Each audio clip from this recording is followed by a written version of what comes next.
La palabra. Todas las tradiciones primitivas, especialmente aquellas relacionadas con la gnosis, con la cábala, con algunas religiones, dicen que hay un nombre secreto que es clave de todas las cosas. Ahí tiene usted los gnósticos, pedían para llegar al cielo unos méritos más bien relacionados con la mnemotecnia que con la virtud. Había que traspasar nada menos que 365 cielos. Para los gnósticos había un Dios lejano que dio lugar a un primer cielo con sus correspondientes dioses y ángeles y divinidades menores, que a su vez crearon un segundo cielo y un tercero y un cuarto y un quinto y un sexto. Cada cielo creado descendía en su pureza divina y cada cielo tenía su mundo. Este mundo en que vivimos es el número 365 y quien creó este mundo tiene un grado de divinidad que tiende a cero. Eso decían los gnósticos. Y para pasar a través de estos 365 cielos de perfección creciente, había que conocer el nombre de todas las divinidades de cada cielo. Esa era la forma de llegar hasta aquel Dios primigenio, o hasta aquel cielo inicial. Quiere decir que más que ser bueno, había que ser memorioso. Además de poseer las habilidades necesarias como para descubrir cuáles eran los nombres de estas divinidades, que por cierto no están en los diccionarios. Estas tradiciones primitivas, gnósticas, cabalísticas, también enseñan que cada cosa y cada criatura tienen su nombre verdadero, que contiene y expresa la naturaleza esencial de esa criatura y su papel en la armonía universal. Para el hombre primitivo no había diferencia entre la cosa y la palabra que expresaba la cosa. No había diferencia entre el aliento, que era el principio vital, y el verbo formado por el aliento entre los dientes. El aliento es también el alma, saben ustedes. Es el alma, no es también, es el alma. Y el lenguaje no se concebía como un proceso de abstracción, sino como un elemento del cuerpo, como una fuerza material. Y así, por ejemplo, en la Biblia leemos que Adán llamó a los diversos animales por sus propios nombres. Adán les dio a los animales los nombres que les correspondían por su naturaleza. Así que para el Génesis, Adán fue el nomoteta, el que pone los nombres. Raimundo Lulio hablaba de un sexto sentido, que era el afato, que no era otra cosa que la habilidad de poner a cada cosa su nombre correspondiente. De todo esto se infiere que para esta gente no hay una actitud arbitraria al nombrar. Se está diciendo algo más que un número, algo más que un rótulo. En el nombre está también la cosa. La mayoría de los sistemas mágicos se fundan en un tratamiento de la palabra considerada como una fuerza realmente activa. Pero esto tiene sus antecedentes, ya veremos. En la lengua acadia, Sumer y Akkad, esto era en Mesopotamia, pero no en Entre Ríos, Corrientes y Misiones, sino en los territorios que limitaban los ríos Éufrates y Tigris. Bueno, los acadios tenían una lengua donde ser y nombrar son sinónimos. Así la palabra no es que representa, sino que forma parte del cuerpo. Veamos algunos ejemplos en distintas civilizaciones acerca de esta idea del nombre como parte de la existencia concreta, como algo del orden corpóreo. Por ejemplo, para el indio de América del Norte, su nombre era una parte de su físico, y quien maltrataba su nombre atentaba contra su vida. ¿De qué manera se puede maltratar el nombre de alguien? Pues, supongo yo, usándolo en vano, nombrando con él a animales desagradables, haciendo rimas, o deformándolo, etcétera. Los esquimales, cuando se hacían viejos, adoptaban un nombre nuevo, porque consideraban injusto que un mismo nombre designara a personas tan distintas como un hombre en su juventud y en su vejez. Yo había inventado la otra vez un idioma que variaba según quien lo utilizara, y que la misma palabra significaba distintas cosas según uno fuese soltero, casado, niño, anciano, jefe de familia, hombre, mujer o pelirrojo. Los celtas consideraban los nombres como sinónimos del alma y del aliento, sin que yo sepa entender qué quiere decir esto. En la mitología egipcia, el dios egipcio Ra tenía otro nombre, un nombre oculto, que en tal condición impedía que se profesaran contra él maleficios. No solo el dios Ra, todo el mundo tenía un nombre secreto. Todo el mundo tenía un nombre secreto que no decía a nadie, porque el que poseía el nombre secreto de otra persona poseía la facultad de dominar a esa persona. Hasta el punto tal, Alejandro, que creo que es Osiris quien consigue su deidad por haber averiguado el segundo nombre de Ra. Así es. Nosotros hemos sabido algunos nombres secretos en este programa. Por ejemplo, el del faraón Ramsés II era Usimare Septenere. Ese era el nombre secreto de nuestro querido Ramsés II. Lo digo ahora que ya ha pasado el tiempo suficiente como para que no peligre el reinado de Ramsés II y para que conspiradores que nunca faltan hagan mal uso de este dato.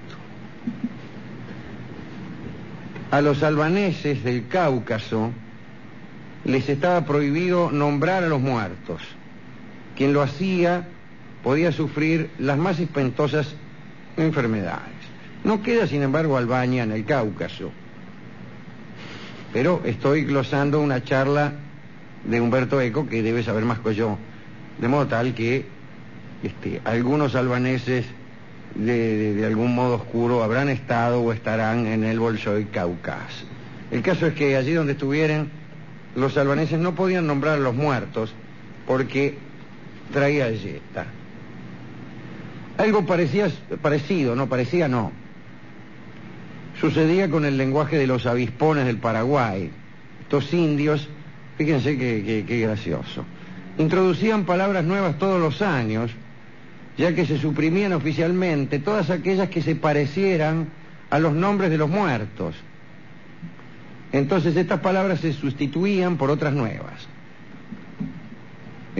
También los tabúes afectaban a los nombres de los personajes sagrados y de los dioses, y había muchos nombres comunes considerados peligrosos y cuya pronunciación equivalía a evocar terribles peligros, de manera que esos nombres se suprimían cada año y se agregaban unos nuevos, con lo cual el lenguaje tenía un dinamismo no natural, como todos los otros idiomas, sino provocado.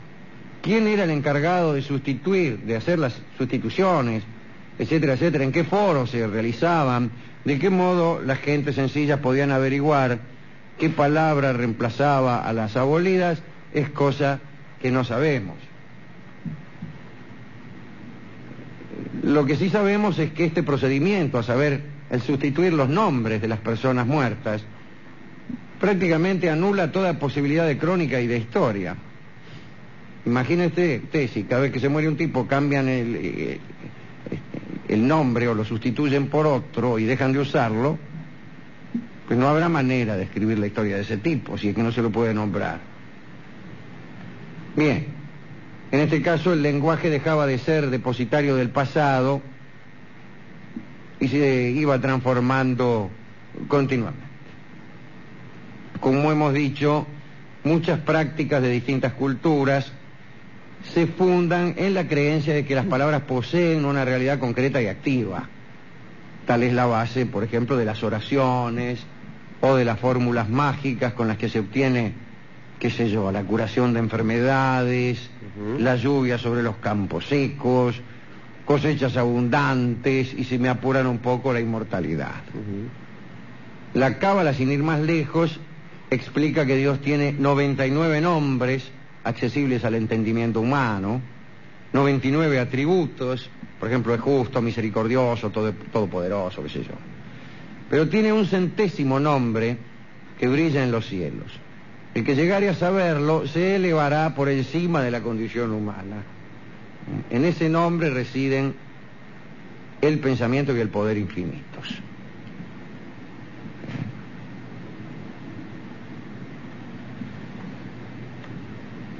Hay un cuento de Borges que cita nuestro amigo Humberto Eco, el cuento del mago Zinacán, un sacerdote sacrificador de la pirámide de Gajolón, que está encerrado en una cárcel donde tiene que morir por haberse negado a revelar a los españoles el escondite de un tesoro, que será devorado por un jaguar que espera al otro lado del mundo, y está buscando Zinacán aquel nombre que encierra la fórmula de la escritura absoluta de la eternidad. Y dice que para él Dios escribió la fórmula el primer día de la creación. La escribió de manera que llegara a las más apartadas generaciones y que no la tocara el azar. Bueno, pues el nombre está escrito en un lugar que no voy a revelar. Durante el Renacimiento y hasta el siglo XVII hubo varios intentos de redescubrir el hebreo adánico como la única lengua original de la humanidad que podría revelar la verdadera esencia de las cosas. Durante mucho tiempo se creía que el hebreo era la lengua original. Así lo creyó nuestro querido amigo el jesuita Athanasius Kircher. Voltaire, sin embargo, dice que no ha habido lengua madre. Las naciones limítrofes, dice el amigo Arouet, se han prestado sus palabras unas a otras. Sin embargo, durante mucho tiempo se creyó que el hebreo era la lengua perfecta, apta incluso para fines mágicos. Según Cornelius Agripa, Adán tomó en cuenta tanto las propiedades de los objetos como las propiedades de las estrellas cuando concibió, como hemos dicho recién, los nombres de las cosas. Dice el amigo Cornelius Agripa, estos nombres contienen en sí todos los poderes extraordinarios de las cosas que indican. Y para usar el hebreo como lengua sagrada, como fuerza capaz de actuar y transformar la realidad, ni siquiera era necesario comprenderlo. Algunos lo estudiaron, pero para muchos el hebreo era tanto más eficaz cuanto más incomprensible se mantuviera. Tal el caso del mismo Agripa, que dice: los nombres, aunque suenen desconocidos, tienen mayor poder en la ejecución de la magia que los nombres con significado. Qué maravilla, ¿eh? Cuando uno está aturdido por su enigma, creyendo firmemente que está bajo la influencia divina, los pronuncia con reverencia, aun cuando no los entienda, dice Agripa, para gloria de la divinidad. Y así, en el Renacimiento, el mundo de la magia blanca y de la magia negra se pobló de una colección de palabras con sonidos más o menos semíticos, cuyo significado nadie entendía. En la sociedad moderna se ha establecido una dicotomía entre espíritu y materia, entre realidad y lenguaje, y nuestra concepción general nos induce a considerar el lenguaje como una función separada. La lingüística como una ciencia distinta, el hecho lingüístico como mera representación, la palabra es menos poderosa, es menos corpórea, ¿para qué nos vamos a engañar? La idea de que existen palabras maestras que serían claves de la realidad se expresa mayormente en las metafísicas de la corriente gnóstica. Cada cosa, cada ser tendría, como hemos dicho, un nombre misterioso. También existiría, según los antiguos, un lenguaje revelado con palabras que fueran la expresión de la estructura última de las cosas. Y nuestras lenguas no serían más que el recuerdo difuso de aquel lenguaje que era el lenguaje original de Dios. Se lee en un escrito gnóstico, leo: Dios dio nombre a su creación en un lenguaje que los elegidos serán llamados a comprender. Muy poca gente podrá poseer este conocimiento, puesto que estará sellado y escondido en la morada donde la raíz del todo tiene sus fundamentos, etc. Y aquí, la cábala, ¿no? La cábala que pensaba que un libro como la Biblia, que había sido dictado por la divinidad, no podía tener ni una sola palabra de gusto. Y que todo tenía que tener algún sentido, hasta la última letra.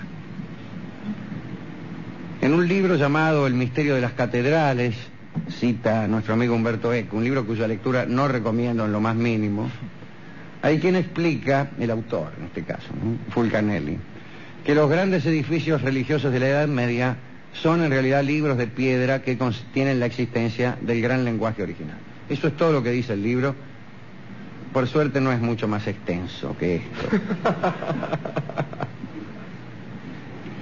Bueno, la búsqueda de una lengua original, de los nombres ocultos, del poder de las palabras, desesperó durante siglos a los cabalistas, a los magos, a los lingüistas, historiadores, poetas. Pero al final hemos vuelto a esta lengua imperfecta, pero mediante la cual todavía nos entendemos de alguna manera, incluso cuando hablamos de ángeles, ¿no? Linda charla esta de Umberto Eco. Y aún en pleno auge de la lingüística moderna, hay quienes siguen creyendo que algunas palabras tienen virtudes mágicas y las pronuncian de continuo, y si acaso no se produce el hecho mágico, conjeturan que sea debido a algún error mínimo de pronunciación. Yo creo en cierta magia de las palabras. Esa magia se llama poesía y efectivamente produce unos hechos que van más allá de la mera alusión a cosas, a personas, etc. De manera que me gustaría dedicar esta glosa de la aguda conferencia de Umberto Eco a los poetas, aquellos que entreveran palabras y sacan de ellas algo que las palabras no tenían antes de caer en sus manos. Sí, que a lo mejor me hace acordar un poco, Alejandro, que decía Hegel, en el sentido de que la palabra es mucho más que la cosa. Hegel decía que la palabra mata a la cosa, que una vez que existe la palabra ya no necesitamos de la cosa, incluso solía decir, ¿no? El mero nombre sirve para presentificarnos sí. Algo que ya no está. Exageraba, yo creo. Sí, seguramente. Sí, exageraba. Lo mismo que exageran aquellos que al contrario dicen, influidos vaya a saber por qué vientos. Nunca supe bien a quién le cae mejor lo que voy a decir ahora.